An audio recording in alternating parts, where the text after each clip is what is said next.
ప్రభునందు ప్రియమైన దేవుని వాళ్ళరా, దేవుడు మనకు అనుగ్రహించిన ఈ యొక్క శ్రేష్టమైన సమయంలో ఈరోజు ఒక కీర్తన గ్రంథంలోని ఒక అధ్యాయంలో ఉన్న సంగతులను మనం ధ్యానించుకుందాం. ఏంటి ఆ కీర్తన అంటే 91వ కీర్తన. అందరూ తీసినట్లయితే 91వ కీర్తన. ఈ 91వ కీర్తనలో ఉన్న ప్రాముఖ్యమైన విషయాలు ఈరోజు మనం నేర్చుకుందాం. సహజంగా ఈ కీర్తన క్రైస్తవ సమాజంలో అందరికీ బాగా పరిచయమైన కీర్తన. ఎందుకని చెప్పాలి? ఎందుకో తెలుసా? ఇది కూడా మన కష్టాల్లో ఉన్నప్పుడు, మన బాధల్లో ఉన్నప్పుడు, మన శ్రమల్లో ఉన్నప్పుడు కంపల్సరీగా ఈ కీర్తనని చదువుతాం. కుటుంబంలో కష్టాలున్నా, ఈ శ్రమలున్నా, ఇరుకులున్నా ఇది చాలా ఆదరించే కీర్తనగా మనకు ఉంటుంది. ఎలా ఉంటుంది కీర్తన? ఆదరించే కీర్తనగా మనకి ఉంటుంది. కానీ ఇందులో చాలా గొప్ప సంగతి దేవుడు రాసి పెట్టాడు. సహజంగా 91 కీర్తన ఎవరు రాశారు అని అంటారు ఏంటి? మోషే గారు అంటారు. 91 ఎందుకంటారు చెప్పండి? ఎందుకంటారు? ఆ పక్కన 90వ కీర్తన ఈ రాశాడు ఈయనే కనుక. అదే ఈ రెండిట్లకి తేడా ఉందండి. 90వ కీర్తన రాసింది మోషే గారే, కానీ 91 రాసింది మోషే గారు కాదు. ఎలాగంటే మీకు ఇప్పుడు అదే డివైడ్ చెప్తాను మీకు. ఒకసారి 91 కీర్తన చదువుదాం.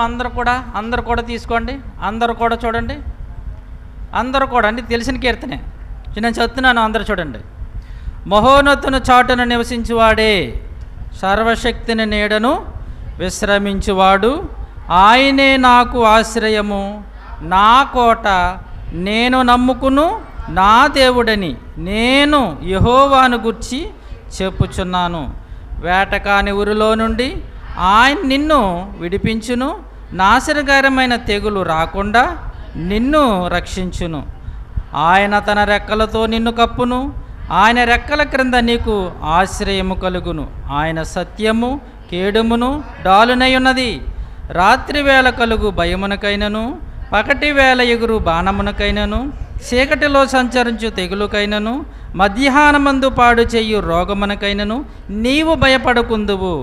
నీ కుడి ప్రక్కను 1000 మంది పడినను, నీ ప్రక్కన 1000 మంది పడినను, నీ కుడి ప్రక్కన 10,000 మంది కూలినను అపాయము నీ యొద్దకు రాదు. నీవు కన్నులార చూచుచుండగా భక్తిహీనులకు ప్రతిఫలము కలుగును. యెహోవా నీవే నా ఆశ్రయమని నీవు మహోన్నతుడైన దేవుణ్ణి నీకు నివాస స్థలముగా చేసుకుని ఉన్నావు. నీకు అపాయమేమియూ రాదు, ఏ తెగులును నీ గుడారమును సమీపించదు. నీ మార్గములన్నిటిలో నిన్ను కాపాడుటకు ఆయన నిన్ను గూర్చి తన దూతలకు ఆజ్ఞాపించును. నీ పాదములకు రాయి తగలకుండా వారు నిన్ను తమ చేతుల మీద ఎత్తి పట్టుకుందురు. నీవు సింహములను నాగుపాములను త్రొక్కెదవు, కొదమ సింహములను భుజంగములను అనగద్రొక్కెదవు. అతడు నన్ను ప్రేమించుచున్నాడు గనుక నేను అతను తప్పించేదను. అతడు నా నామమును ఎరిగినవాడు గనుక నేను అతన్ని ఘనపరిచేదను. అతడు నాకు మొర్ర పెట్టగా నేను అతనికి ఉత్తరమిచ్చేదను. శ్రమలో నేను అతనికి తోడయుండెదను, అతన్ని విడిపించి అతని గొప్ప చేసేదను. దీర్ఘాయువు చేత అతనిని తృప్తిపరిచేదను, నా రక్షణ అతనికి చూపించేదను. రాయబడిన 16 వచనాల్లో మనం చాలా చక్కగా చదివిపోయాం. చదవగానే మనకేమర్థమైంది? ఏమర్థమైందండి? దేవుడు నిజంగా చాలా కష్టాల్లో, చాలా బాధల్లో చాలా తోడుగా ఉంటున్నాడు, చాలా మనల్ని ఆదరిస్తున్నాడు, బలపరుస్తున్నాడు అనే విషయాన్ని మనకి చదవగానే అర్థమవుతుంది. కానీ ఇందులో ఈ 90వ కీర్తన, ఈ 91వ కీర్తన మరి ఒకరే రాసింది అని అంటూ ఉంటారు. ఎందుకంటే ఇందాక చెప్పారు శంకర్ గారు ఏమని, 90వ కీర్తన ఎవరు రాశారన్నంత పైన దైవజనుడు మోషే చేసిన ప్రార్థన. ఆ కంటిన్యూస్ ఇంకా పక్కన 91కి ఏమి రాలేదు కనుక మోషే గారు చేశారేమో అనుకోనొచ్చు. కానీ ఈ 90కి 91వ కీర్తనకి తేడా ఉంది. ఇక్కడ మీరు 91 కీర్తనలో చూసారా? ఏం చూశారు? నాకు నా కోట నేను నమ్ముకును నా దేవుడు నిన్ను నిన్ను అండర్లైన్ చేసుకున్నాను, నేను చదువుతున్నాను అందుకని నిన్ను కప్పును. చూడండి అక్కడ అంటున్నాడు, నీవు భయపడకుందువు, నీ ప్రక్కను నీ కుడి ప్రక్కను నీవు కన్నులారా, నీవు ఏ తెగులు నీ గుడారం సమీపించదు, నీకు అపాయం రాదు, నీ పాదములకు నిన్ను గూర్చి తన దూతలకు ఆజ్ఞాపించును నీవు అని. మరి 14 నుండి అతడు అతన్ని అంటే ఇక్కడ నేను చదివిన ఈ మాటలో మీకు ఫ్లోరల్ కనిపిస్తుందా సింగులర్ కనిపిస్తుందా? అంటే బహువచనం కనిపిస్తుంది ఏకవచనం కనిపిస్తుందా? అమ్మా చెప్పాలి. ఏకవచనం అంటే ఒకే వ్యక్తి గురించి మాట్లాడుతున్నట్లేదు ఉందా? ఇప్పుడు 91 కీర్తనకు వచ్చేయండి. ఇప్పుడు ఇది ఎలా ఉంటుందో చూడండి ఒకసారి. మరలా నేను అండర్లైన్ చేసుకున్నాను, అవి చదువుతుందని చెప్తున్నాను. మొదటిది మా నివాస స్థలము నీవే, మా నివాస స్థలము నీవే ఉందా? మరలా 7వ వచనం, నీ కోపం వలన మేము నశించిపోవచ్చున, మేము. గమనించారా? 8వ వచనం, మా దోషములను. చూసావా? మరలా రెండో లైను, నీ ముఖకాంతిలో మా రహస్య పాపములు. చూసారా? 9వ వచనం, నీ ఉగ్రతను భరించినే మా దినములు, మా. ఓకేనా? 10వ వచనం, మా ఆయుష్కాలము. నేను అయ్యా చెప్తున్నాను. 10లో చివరి లైను, అది త్వరగా గతించును, మేము ఎగిరిపోవుదుము. 12వ వచనం, మాకు జ్ఞాన హృదయము కలుగునట్లు చేయము, మా దినము లెక్కించుట మాకు నేర్పము. 15వ వచనము, మమ్మును అండర్లైన్ చేసుకున్నాను, మీరు అందుకే చదువుతున్నాను, మీరు చూడండి అక్కడ. 17వ వచనం, మా దేవుడవైన యెహోవా. చివరి 2 పదాలు, మా చేతి పనిని మాకు స్థిరపరచు, మా చేతి పనిని. ఇక్కడ ఏముంది 90లో? ఏ వచనం వాడారు ఇక్కడ 90లో? ఏ వచనమా? బహువచనం. మా అనేది బహువచనం, సింగులా. అమ్మా మా దేవ, మా దినములు, మా బ్రతుకు, మా ఆయుష్ అని ఉంది. అది మా అనేది ఏంటది? బహువచనం. చిన్న డిఫరెన్స్ చెప్తుంటే దానికి దీనికినే. ఇదేమో ఒకే వ్యక్తిని గురించి, నాకు నీకు నీవు నీ అని ఉంటుంది. ఇక్కడ వచ్చేటప్పటికి 90 కీర్తనలో మా దేవ, మా ఆయుష్కాలం, మా దినాలు, మా పాపాలు అని ఉంటుంది. ఇంతకీ అక్కడికి ఇక్కడికున్న డిఫరెంట్ ఏంటంటే, ఇక్కడ మోషే గారు వచ్చేటప్పటికి ఇశ్రాయేలులకి నాయకుడు గనుకనే మోషే గారు ఏం చేసేవారంటే, ఆయన వ్యక్తిగతంగా ప్రార్థన, ఆయన ఒక్కడికొచ్చే కష్టం గురించి ఎక్కడ మాట్లాడలే. జాగ్రత్తగా గమనించారా? మీరు బైబిల్ కొంచెం కొంచెం జ్ఞానం అంటే అని కొంచెం ఆలోచన అంటే, మోషే గారు వ్యక్తిగతంగా ఆయన ఒక్కడి గురించి బాధపడినట్లుగా, ఆయన ఒక్కడి గురించి మరి శ్రమలు పడుతున్నట్టుగా మాట్లాడు. మరి ఎలా మాట్లాడతాడు ఆయన? దేవా, మా పితరులు, మా దేవుడు, మా జనాంగము, మా ఇశ్రాయేలులు, మా అనే మాట వినిపిస్తుంటుంది. ఆయన ఒక్కడి గురించి ఉండదు. కానీ ఇక్కడికి వచ్చేటప్పటికి 91 ఒక ఆయన గురించే అని ఉంటుంది. సహజంగా ఈ కీర్తన చదవగానే మనకు అసలు ఎవరు గుర్తొస్తారు అంటే, ఈ 2 తేడాలను బట్టి ఇక్కడేమో మా అని చెప్పి, ఇక్కడేమో నీవు, నీకు, నా అనే మాట గురించి చూస్తుంటే, ఈయనేమో మా అనే మాట అంటే ఈయన ఇశ్రాయేలు నాయకుడు కనుక, ఒక నాయకుడిగా ప్రజలు నడిపిస్తున్నాడు కనుక, ఆయన వ్యక్తిగతంగా ప్రార్థన చేసుకునేవాడు కదైనా. ఎలా చేసేవాడైనా మీరు చదివితే మా దోషములు, మా పాపములు, మా ఆయుష్కాలము ఎలా చేస్తున్నాడు చూడైనా. మీరు ఇంకోటి 91 చదివినప్పుడు మోషే గారికి ఈ బాధలు ఉన్నట్టుగా మనకు కనిపిస్తుందా ఏంటి? ఉంటుందా? 90 చదివారు కదా, 97 చదివారు కదా. మోషే గారి జీవితంలో ఆ కష్టాలు ఉన్నట్టు కనిపించినాయి ఎక్కడన్నా మనం చదివినప్పుడు?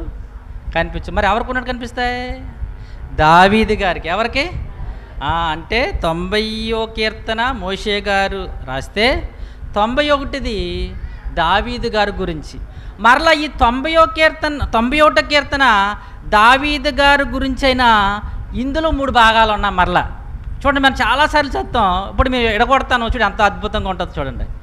ఈ 91వ కీర్తనలో ఒకే వ్యక్తి గురించి మాట్లాడుతున్నా, 3 మాట్లాడుతున్నప్పుడు 3 భాగాలు ఉన్నాయి దీంట్లో.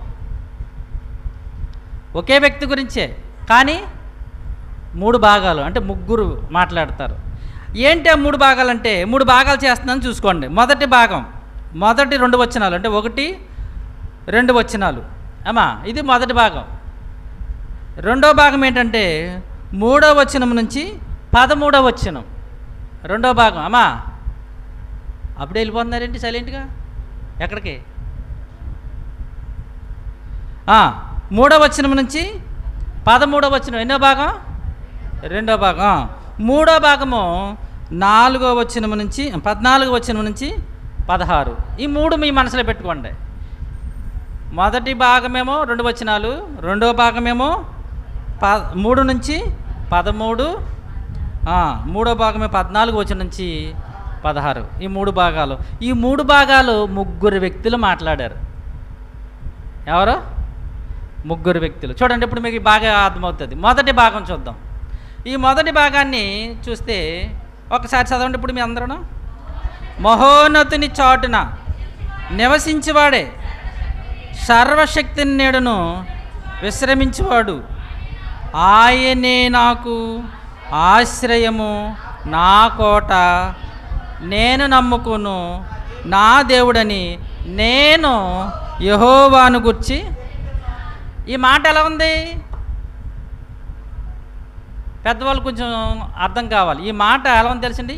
ఇది అతడు తన గురించి ఆయన మాట్లాడుకుంటున్నాడు. ఆయన గురించి ఆయన ఎవరితో? మహోన్నతుని చాటు నివసించేవాడే, సర్వశక్తిని నీడ నిశ్రయించేవాడు, ఆయనే నాకు ఆశ్రయము, నా కోట, నేను నమ్ముకును. ఆయన గురించి చెప్పుకుంటున్నాడు. ఆయన గురించి చెప్పుకుంటున్నాడు. నా దేవుడు నా కోట అండి, నా రక్షణ అండి, నా ఆశ్రయం అండి అంటున్నాడు.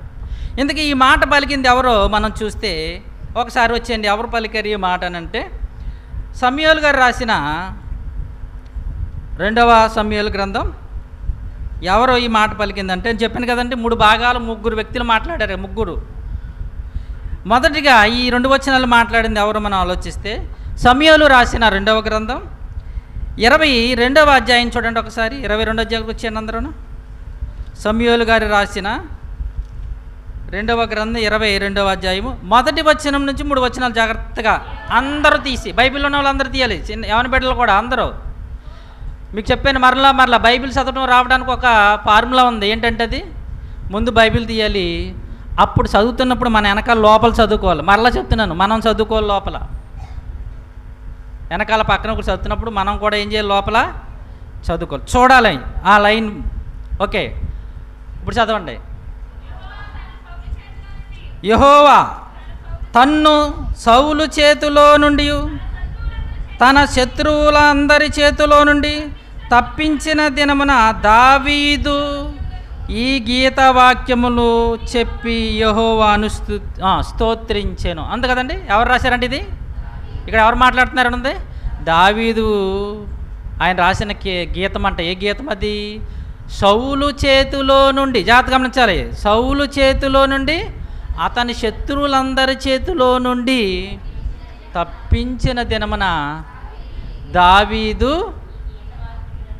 ఈ గీత వాక్యములను చెప్పి యెహోవాను స్తుతించాడు. ఏమి స్తుతించాడు ఇప్పుడు చూడండి. అతడు ఇట్లా, నేను యెహోవా నా శైలము, నా కోట, నా రక్షకుడు, నా దుర్గము.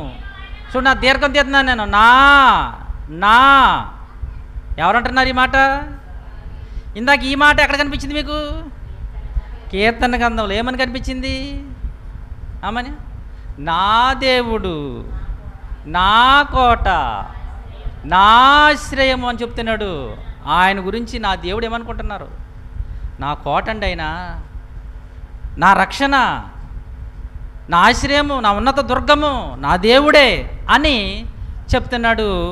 దాంట్లో 3వ వచనం కూడా చదివండి. నా దుర్గము, నేను ఆయనను ఆశ్రయించుదును, నా కేడము, నా రక్షణ శృంగము, నా ఉన్నతమైన దుర్గము, నా ఆశ్రయస్థానము, ఆయనే నా రక్షకుడు, బలత్కారుల నుండి నన్ను రక్షించువాడువు నీవే. అంటే ఈయన ప్రార్థన ఎలా ఉంది? దేవునికి ఎలా స్తుతిస్తున్నాడు దేవుణ్ణి?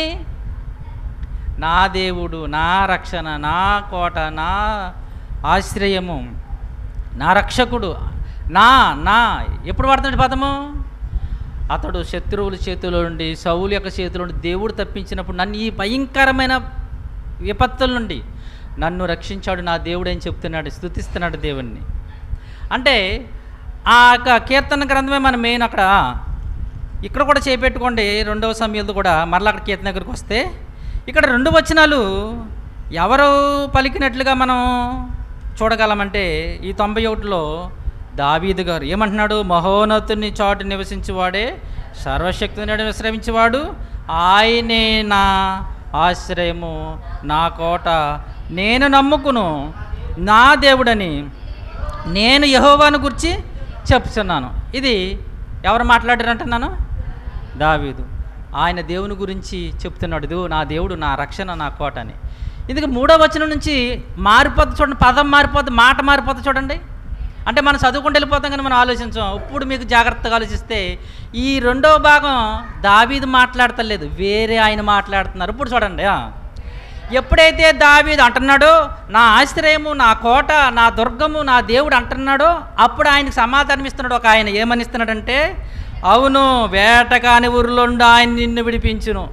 చూసారా, గమనించారా, అర్థమైందా పోయిందా?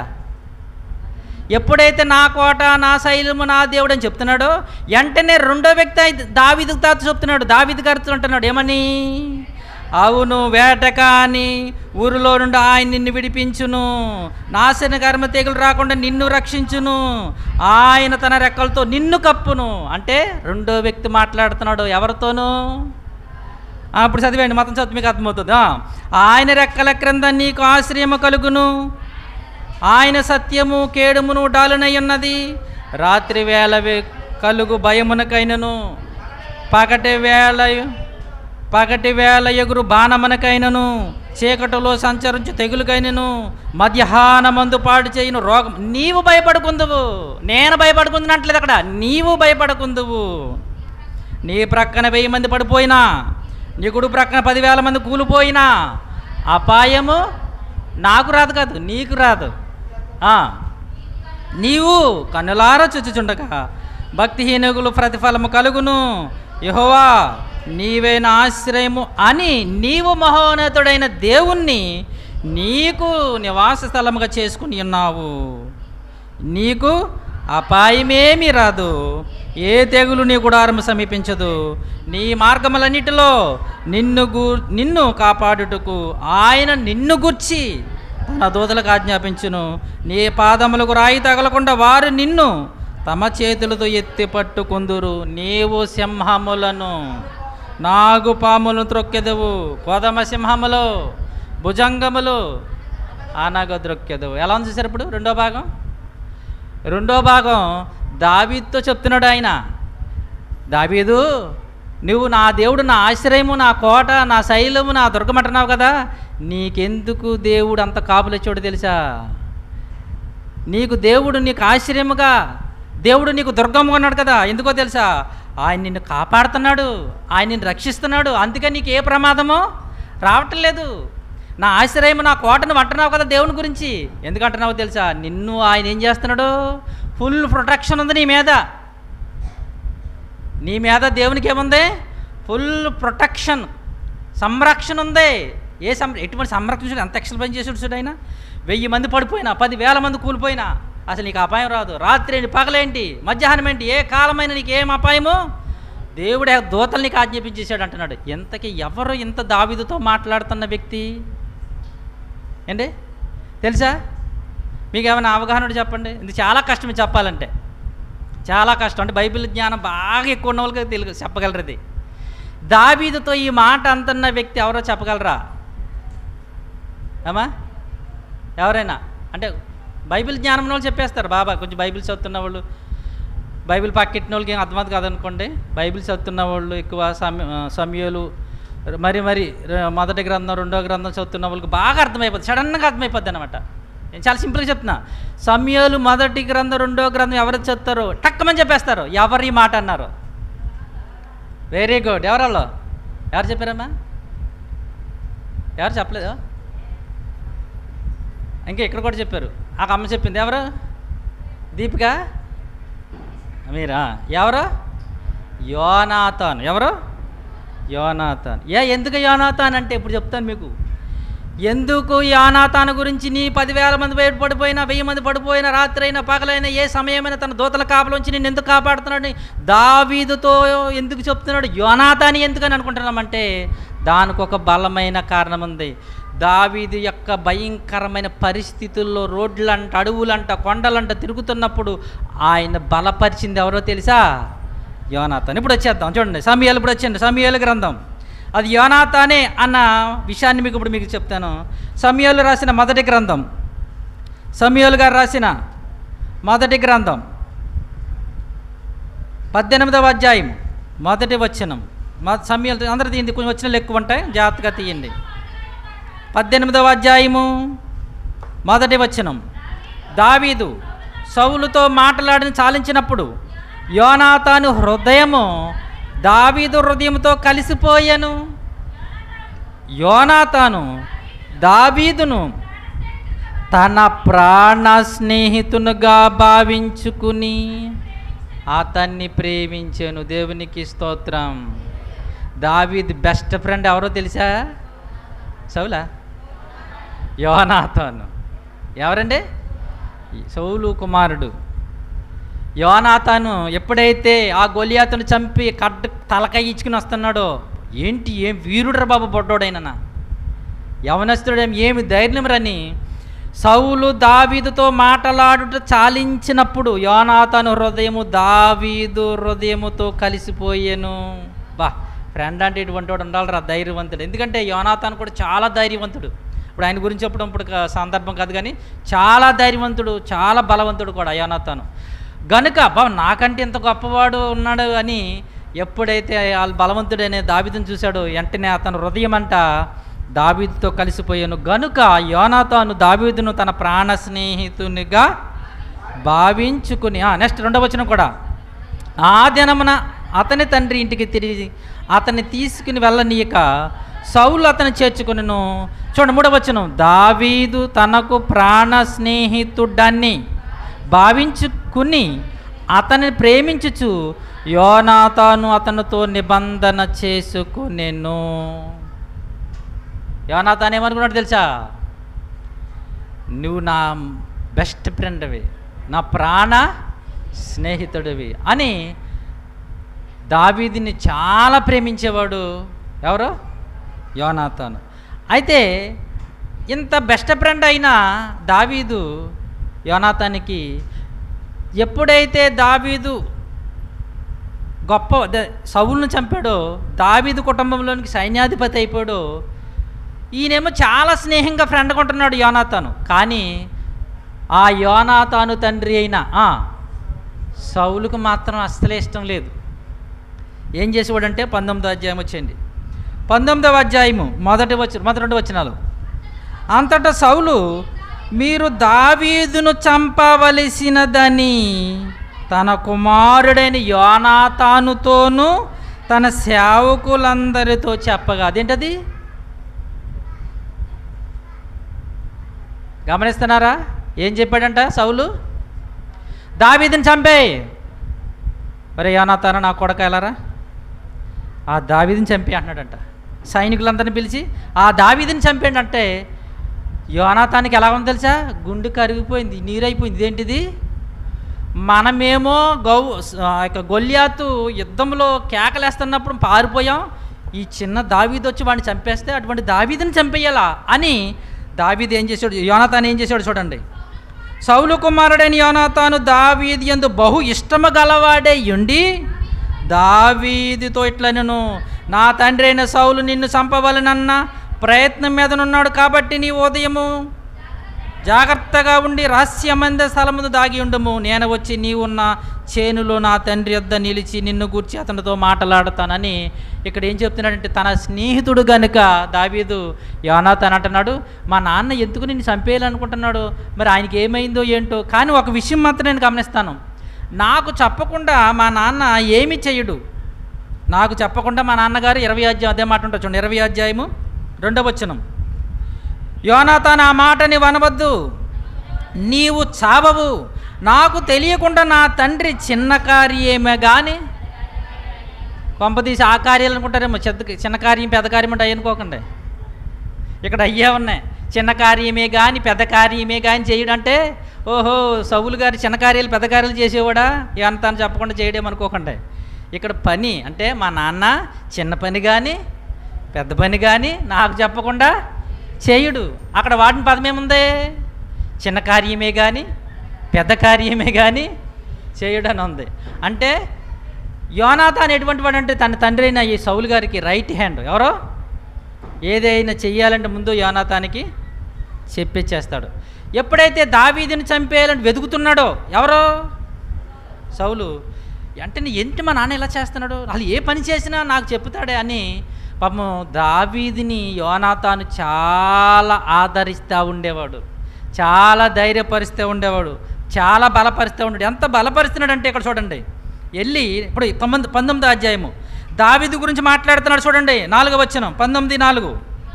యోనాతాను తన తండ్రి అయిన సౌలుతో దావీదును గూర్చి దయగా మాట్లాడి, నీ సేవకుడైన దావీదు నీ విషయంలో ఏ తప్పిదము చేసిన వాడు కాక బహు మేలే చేశాను కనుక రాజా నీవు అతని విషయంలో ఏ పాపము చేయకుందువుగాక, అతడు ప్రాణమునకు తెగించి, చూడండి ఆ మాట 5వ వచనం, అతడు దావీదు ప్రాణమునకు తెగించి ఆ ఫిలిష్తీయుని చంపగా యెహోవా ఇశ్రాయేలుకి అందరికి గొప్ప రక్షణ కలుగజేసెను. చూసారా? ఎందుకు నాన్న తండ్రి ఎందుకు దావీదుని చంపాలనుకుంటున్నావు? అతను మనకి ఏం కీడు చేశాడు?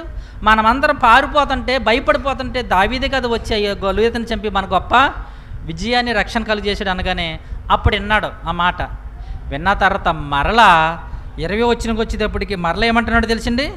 మరలా ఆయన చంపేదాకా బయలుదేరాడు. మరలా ఆయన దావీదుని పట్టుకుంటాను బయలుదేరిపోయాడు. సౌలు ఏం చేశాడు? దూతలను పంపెను.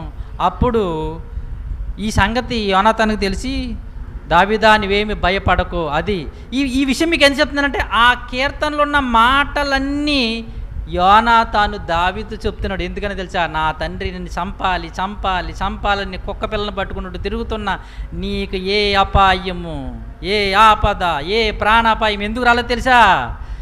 దేవుడు నిన్ను రక్షిస్తున్నాడు, దేవుడు నిన్ను కాపాడుతున్నాడు. చూడండి, ఒక నిబంధన చేసుకుంటున్నాడు. చూడండి 20వ అధ్యాయము. దావీదుతో యోనాతాను, ఎందుకంటే నిన్ను కాపాడుతుంది దేవుడే, నిన్ను రక్షిస్తుంది దేవుడే, దేవుడు కాపుదల లేపిందే నీ ఉండలేవు అని ఒక నిబంధన చేసుకుంటున్నాడు. ఒకసారి 20వ అధ్యాయము 17వ వచనం ఒకసారి చూడండి. యోనాతాను దావీదును తన ప్రాణ స్నేహితునిగా ప్రేమి. అప్పుడు ఎన్నోసార్లు చదివాం మీ మాట? 3వసారి. అప్పుడు ఎన్నోసారి ఇది? నా బెస్ట్ ఫ్రెండ్, నా బెస్ట్ ఫ్రెండ్, నా ప్రాణ స్నేహితుడు. ఓ పక్కనేమో సౌలు దావీదుని గారు చంపేయడం అనుకుంటే కొడుకు ఏం చేస్తున్నాడు తెలుసా? ఆయనని కాపాడుతున్నాడు. 20వ అధ్యాయంలో ఎంత కాపాడుతున్నాడు అంటేనండి ఆయన 20వ అధ్యాయంలో ఎంత కాపాడుతున్నాడంటే 7వ వచనం. వీళ్ళిద్దరూ అంటే చదువుతాం కాదు కానీ చెప్తున్నాను జాగ్రత్తగా. వీళ్ళిద్దరూ మాట్లాడుకున్నారు. మా నాన్న చాలా కోపంగా ఉన్నాడు దావీదు, ఈరోజు నువ్వు రావద్దు రాజుగారి కోటలోనికి, నేనే మా నాన్న కోపంగా ఉన్నాడో లేదో చూస్తాను అని 20వ అధ్యాయము ఎప్పుడైతే భోజనానికి దావీదు వెళ్ళలేదో సౌలు మీద యోనాతాను మీద సౌలు చాలా కోపపడిపోయాడు. 30వ వచనం, 20వ అధ్యాయం 30వ వచనం. సౌలు యోనాతాను మీద బహుగా కోపపడి, ఎందుకు తెలుసా? కొడుకు మీద ఎందుకు కోపడ్డాడు సౌలు? నేను చంపాలని తిరుగుతుంటే నువ్వేం చేస్తున్నా? ఒరే నువ్వేమో ఈ దావీదు నువ్వేం చేస్తున్నావు? కాపాడుతున్నావు. నేను చంపాలని తిరుగుతున్నాను, నువ్వేం చేస్తున్నావు అని ఒక మాట అన్నాడండి. ఇక్కడ జాగ్రత్తగా గమనించండి. ఆకడగొట్టి దాని కొడుక, నీకును నీ తల్లి మానమునకు సిగ్గు కలుగునట్లుగా నీవు యెష్షయా కుమారుని స్వీకరించిన సంగతి నాకు తెలిసినది కాదా? అదిగో ఆ యెష్షయా కుమారుడు అని దావీదుని నువ్వు ఎందుకు కాపాడుతుంది తెలుసా? నీ ఫ్రెండ్కి చేసుకున్నావు కదా, అందుకే నువ్వు కాపాడుతున్నావు. తిట్టాడండి అక్కడ, బూతండి అది, ఒక తిట్టు. ఇది ఏది? ఆకడగొట్టు దాని కొడుకని ఒక తిట్టాడు ఆయన్ని. మన భాషలో వేరేగా మాట్లాడతాను అనుకోండి, నువ్వు కాపాడుతున్నా, నువ్వు నాకు తెలియదని వాడిని బెస్ట్ స్నేహితుడిగా చేసుకుని కాపాడుతున్నావు అని రెండో మాట అన్నాడు. 31 వచ్చిన ఏం అన్నాడంటే చూడండి, అంటే దావీదు బ్రతుకునంత కాలము నీకైనను నీ రాజ్యమునికైనా స్థిరత కలదు కదా, కాబట్టి నీవు వర్తమానం పంపి అతను నా యొద్దకు రప్పించుము, నిజముగా అతడు మరణమునకు అర్హుడని చెప్పాను. ఇంతకీ ఈ సౌలు యొక్క భయం ఏంటో తెలుసా? చెప్పగలరా ఎవరైనా? రాజ్యం కోసం భయం. ఒరే ఆ దావీదు బతుకుంటే, ఒరే నా కుమారుడా యోనాతాను నీకు రాజ్యం రాదు, నువ్వు రాజు అవ్వరా, ఆడు చచ్చిపోవాలి అంటున్నాడు. ఎందుకు ఆడు చచ్చిపోవాలంటే, ఆడు చచ్చిపోతే నువ్వు రాజు అవుతావు, ఎందుకంటే నాకు కూడా తెలుసు అతడు బ్రతుకుంటే అతడే రాజు అవుతాడు. ఇప్పుడు ఆడు చచ్చిపోయాడు అనుకోండి, ఆటోమేటిక్గా నువ్వే రాజు. కనుక దావీదును చంపడానికి సౌలు ఎన్ని ప్రయత్నాలు చేశాడు తెలుసండి అండి. ఎన్ని ప్రయత్నాలు అంటే రాసుకున్నాను నేను ఇక్కడ, సుమారుగా ఎన్ని ప్రయత్నాలు చేశాడంటేనండి 16 ప్రయత్నాలు చేశాడండి అండి. అంటే ఒకసారి మీకు చెప్పాను, మీకు బాగా గుర్తు కాబట్టి మర్చిపోయి ఉంటారులేండి.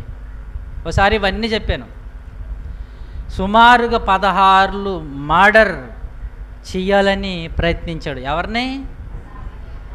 దావీదుని. ఎవరు? ఎందుకు చంపేయాలనుకుంటున్నాడు?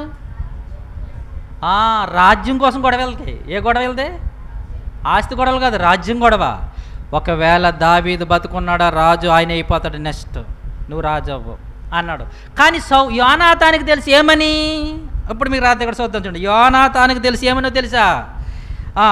20వ అధ్యాయము 41, 42 వచనాలు చూడండి. సమూయేలు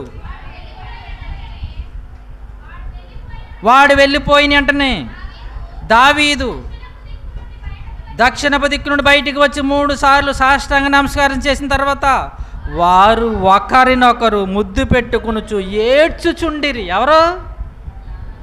దావీదు, యోనాతాను. దావీదు యోనాతాను ఎందుకు తెలుసా?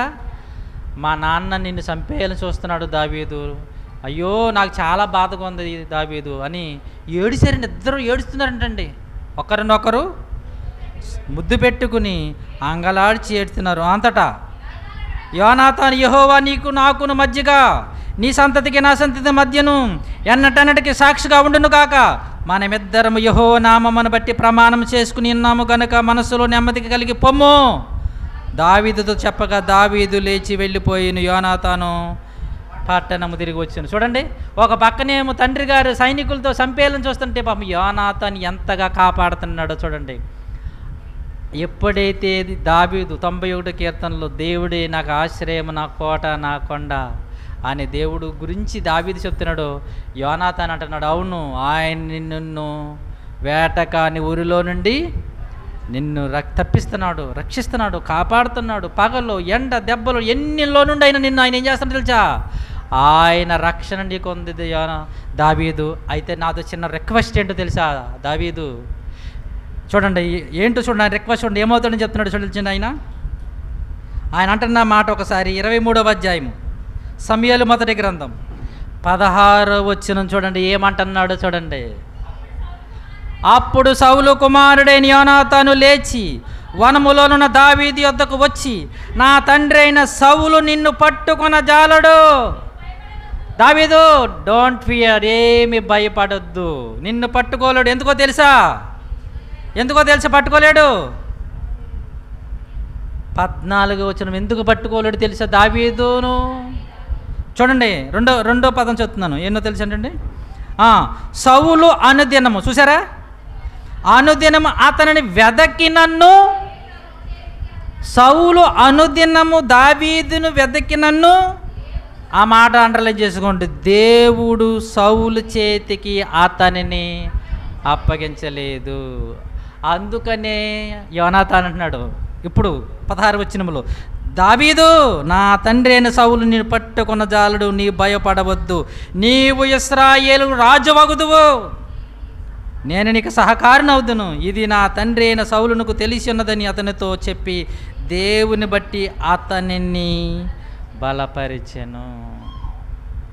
అంటే దావీదు యొక్క బెస్ట్ ఫ్రెండ్ ఎవరన్నమాట? యోనాతాను.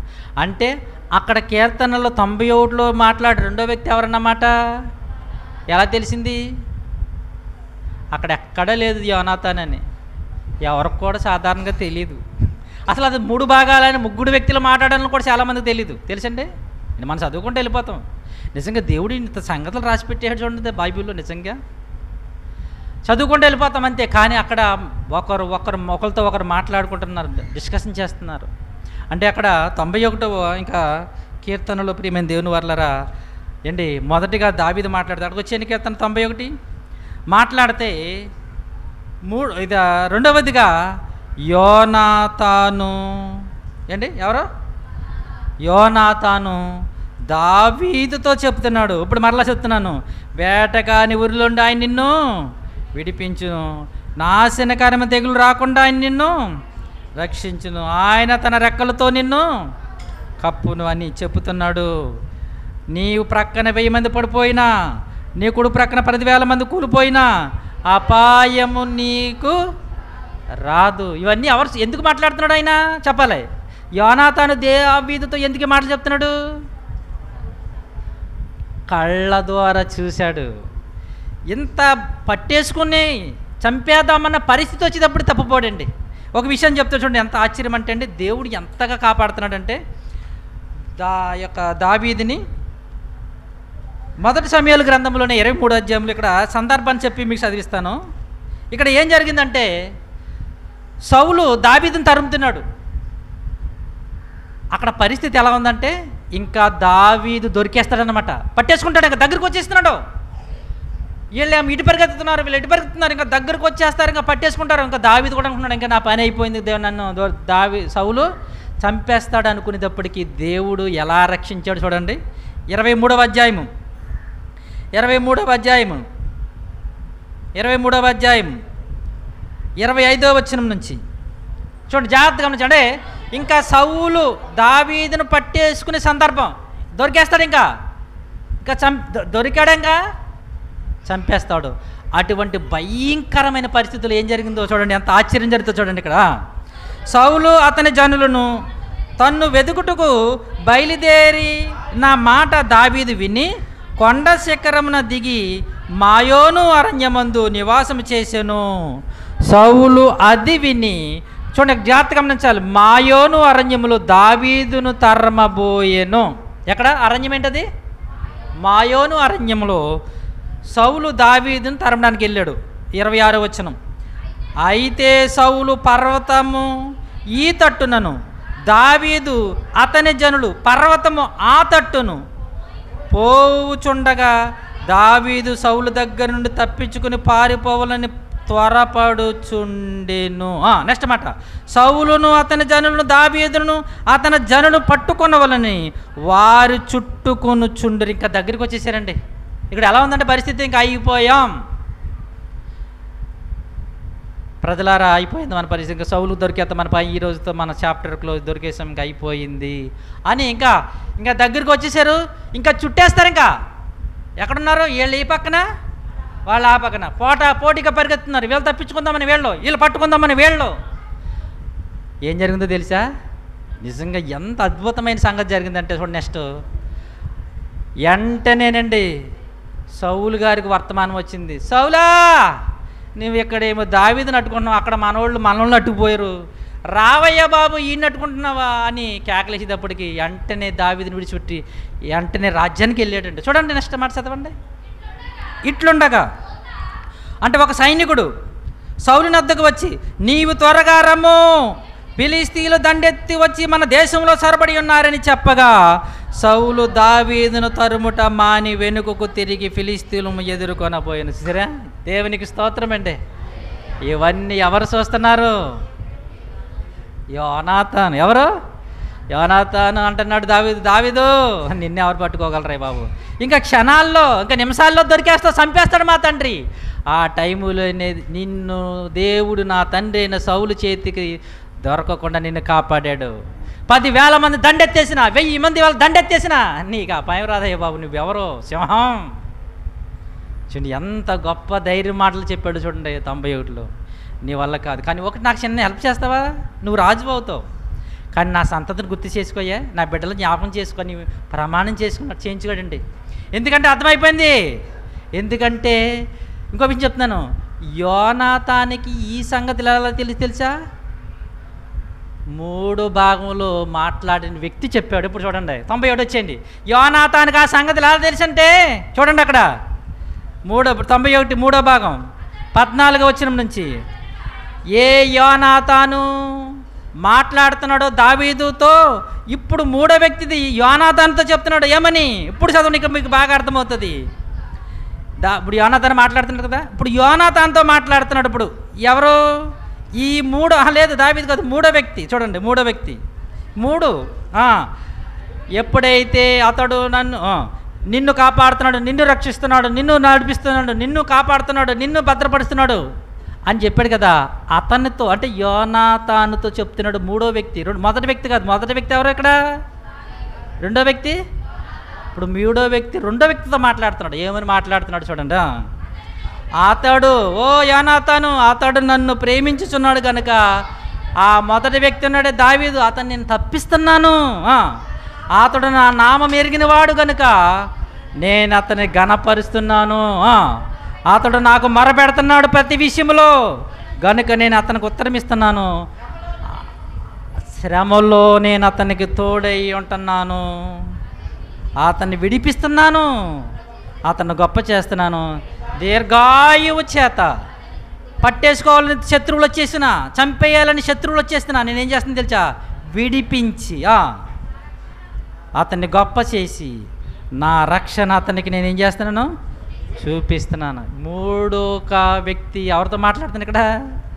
రెండో వ్యక్తి. మీకు అర్థమైంది? ఇప్పుడు ముగ్గురు వేరు వేరే ఉన్నది. మొదటిదేమో దావీదు, నా కోట, నా కొండ, నా శైలమయ్య అంటే అప్పుడు అంటున్నాడు, నీకు దేవుడు శైలము కొండ. అవును, ఆయన నిన్ను కాపాడుతున్నాడు, అందుకే నీకు ఎన్నో అపాయాల నుంచి, ఎన్నో ప్రమాదాల నుంచి నువ్వు కాపాడబడుతున్నావు, రక్షింపబడుతున్నావు. దేవుడే నీకు ఆశ్రయంగా ఉన్నాడు, నీకు దూతలు కావలించాడు, ఎవయ్యా నీ మార్గములన్నింటిలో ఆయన నిన్ను రక్షిస్తున్నాడు. అందుకే నా తండ్రి అయిన సౌలు ఎన్నిసార్లు నిన్ను చంపాలని సుమారుగా 16 సార్లు అటాక్ చేసిన నీకు ఏ ప్రమాదము రాలేదు. ఇంకో విషయం చెప్పమంటారా? 2 సార్లే దావీదు చంపేసే అవకాశం వచ్చింది సౌలుని. నిద్రపోతున్నాడు, గాఢ నిద్రపోతున్నాడు గురకబెట్టి. దావీదు చంపకుండా అతను నీళ్ళ బుడ్డి ఏంటి పై వస్త్రము అతను ఖడ్గాన్ని పట్టుకుపోతారు. నేను చంపను, దేవుడు ఇతను చంపాలి కానీ నేను చంపను. 2 సార్లు చంపే అవకాశం వచ్చింది, చంపలేదు. కానీ దావీదుని చంపే అవకాశం ఒకసారి కూడా రాలేదు. ఎందుకంటే పారిపోబడి ఈయన దొరికేవాడు కాదు. అందుకే అన్నాడు అక్కడ, అంతే 23లో, దేవుడు సౌలు చేతిలో చిక్కకుండా దావీదును కాపాడుచుండెను. దావీదును దేవుడే కాపాడుతూ రక్షిస్తున్నాడు. కనుక నేను యోనాతాను అన్నాడు, అయ్యా దావీదు, నీకు దేవుడు ఎంత ఆశ్రయం ఉన్నాడయ్యా బాబు, నిన్నెవరయ్యా చంపేది బాబు, నిన్నెవరయ్యా పట్టుకునేది, నువ్వు కంపల్సరిగా రాజు అవుదువు, కానీ నా సంతతిని జ్ఞాపం చేసుకున్నాడు. ఎప్పుడైతే ఈ మాటలు అన్నాడో 14 వచ్చినప్పుడు ఇంకో ఆయన మాట్లాడుతున్నాడు, ఓ యోనాతాను, అతడు నన్ను ప్రేమించుచున్నాడు కనుక నేను అతన్ని తప్పిస్తున్నాను. అతడు అంటే దావీదు నా నామం, దావీదు అని అతను ఇక్కడ, దావీదు నన్ను ప్రేమించుచున్నాడు కనుక నన్ను, ఇక్కడ మాట్లాడాలి మూడో వ్యక్తి ఎవరు మీరే చెప్పేయాలి. దావీదు నన్ను ప్రేమించుచున్నాడు కనుక నేను అతన్ని తప్పిస్తున్నాను. దావీదు నా నామమును ఎరిగినవాడు, నేను అతనికి ఘనపరిచెదను. దావీదు నాకు మొరపెట్టగా నేను అతనికి ఉత్తరం ఇచ్చేదను. దావీదు శ్రమలో నేను అతనికి తోడయ్యిందును. అతన్ని విడిపించి దావీదును గొప్ప చేసేదను. దీర్ఘాయు చేత దావీదును తృప్తిపరిచేదను. నా రక్షణ దావీదుకు చూపించేదను. ఎవరో? దేవుడు. వేరే కూడా చాలా బాగా చెప్పారండి. ఎవరండి? దేవుడండి. ఎవరితో చెప్తున్నారు? దావీదుతో కాదు, యోనాతానుతో చెప్తున్నాడు. ఇదండి కీర్తన 91 కీర్తనలు ఉన్న పరమార్థం. మనం ఎన్నోసార్లు చదివాం, వెళ్ళిపోతున్నాం, కానీ ఎవరితో మాట్లాడరు, ఏ సందర్భంలో మాట్లాడరు, ఎవరు ఏంటనేది నిజంగా మనం ఆలోచిస్తున్నాం. కానీ దేవుడు కూడా అండి ఎంత గొప్పవాడంటే, జ్ఞానం అంతా ఒకసారి ఇవ్వడండి. అంటే ఒకసారి అయితే మనం తినగలమేంటి, అందుకని కొద్ది కొద్దిగా దేవుడు ఇస్తున్నాడు.